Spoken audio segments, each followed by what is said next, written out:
we will discuss about different lobes of forebrain.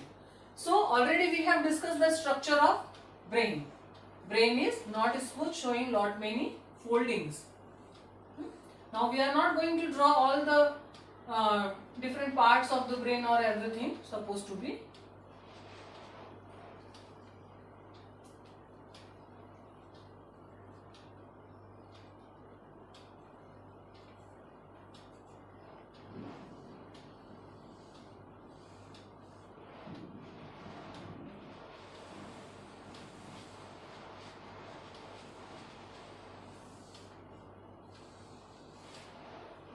Here I am drawing only rough sketch.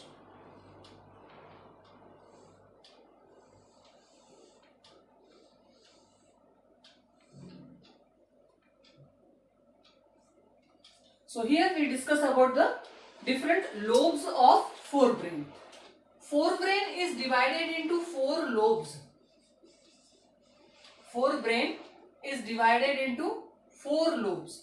What are those 4 lobes? This is the frontal part.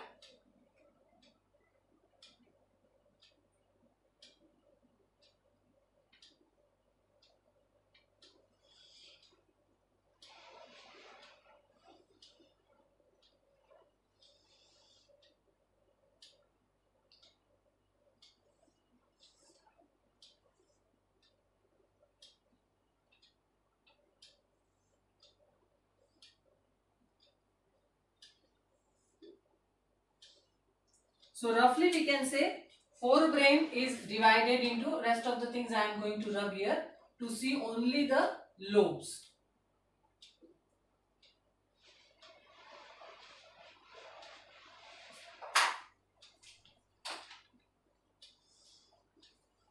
In this way these are the 4 lobes. 1, 2, 3 and 4.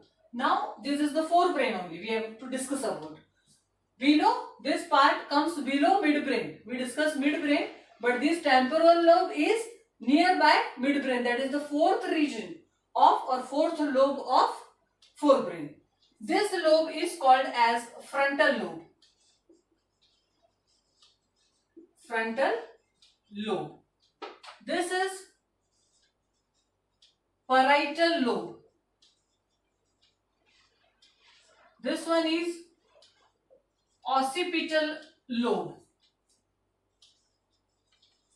and here it will come temporal lobe.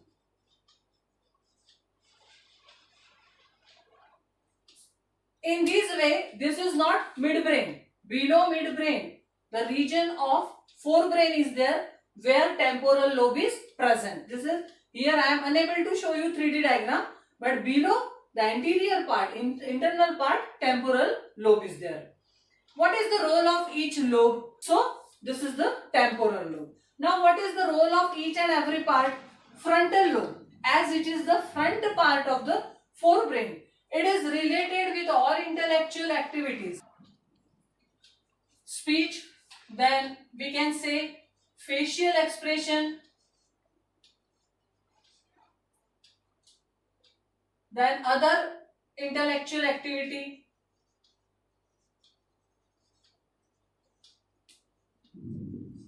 In other intellectual activity, we can say like thinking, listening, reasoning. All these things are related with frontal lobe. Then the parietal lobe.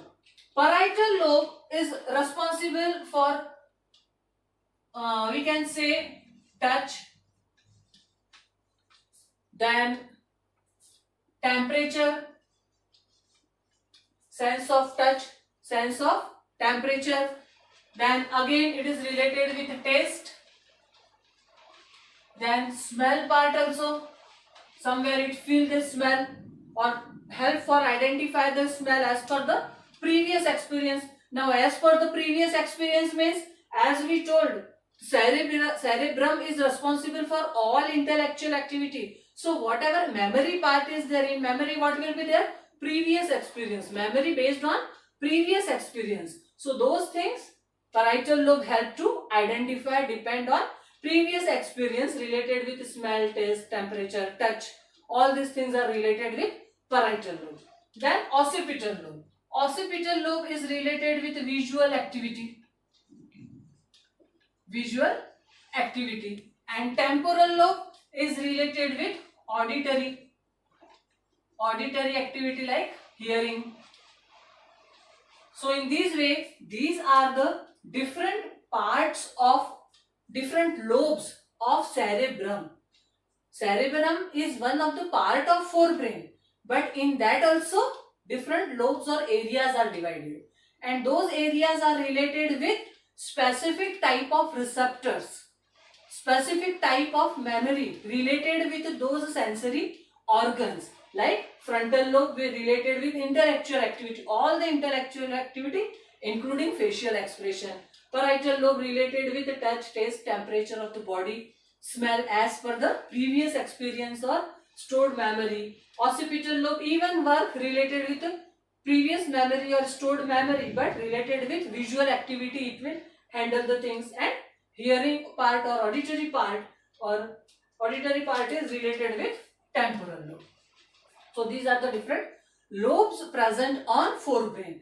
Parts of forebrain is different. In 10th standard, we don't have to go in detail with the parts of forebrain, but might be lobes they can ask you. Or don't get confused for the lobes. Wherever lobes are present, what is this lobe? Lobes are present in forebrain only, but different lobes are related with different activity. That is only. Now again one thing. In the region of this forebrain only, we find out associated area. Suppose this is associative area. Sorry, it is not visible properly. What is this associated area? What is this associated area? Associated area means the area where two different types of receptors or neurons meet. This region is called as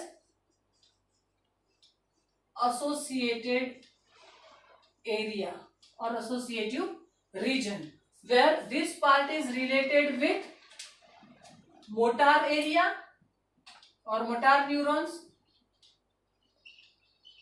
and this part is related with sensory area or sensory neurons.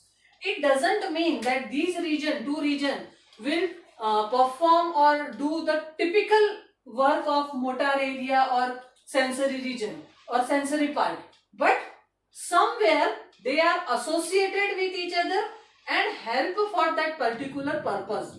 Not exactly this region will follow only and only sensory part, or this region will follow only and only motor area or motor part, but total both together help to each other and work for role of each other. So that is called as the associative area, which is present in forebrain.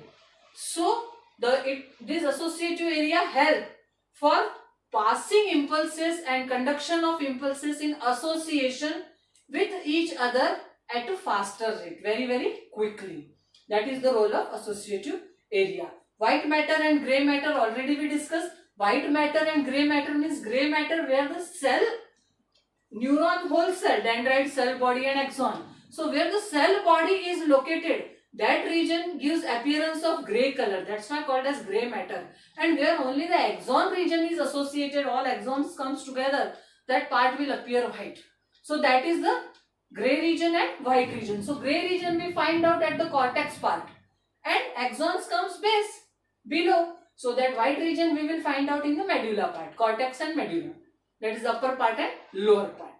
Clear? So that is about the different lobes of forebrain as well as associated area, and this is only related with forebrain only. Don't get confused for lobes and parts of forebrain.